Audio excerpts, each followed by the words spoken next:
quick review on a very cheap dash cam that I recently purchased. It's the Apeman C550. It's got two cameras, one front and one rear. It's designed to have this front camera mounted on your windshield.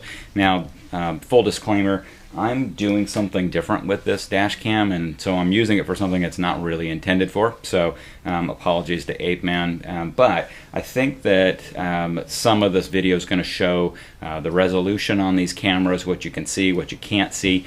So for my use, I'm actually putting it on a motorcycle. So what I did on this bike is I actually mounted the unit underneath the half fairing here. So I put in a couple of rivets, mounted this onto the fairing. I actually kind of jimmy rigged a piece of bungee cord so there's no way for that to come off, and then I ran the wiring up into the bike. I just wanted to play with it.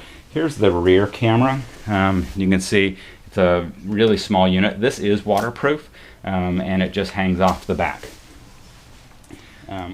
Alright, so next up I'm going to go for a quick ride, and I will have three cameras going. I'll have the front camera on this Apeman, I'll have the rear camera on the Apeman, and then I'll also have the GoPro just for a little different perspective.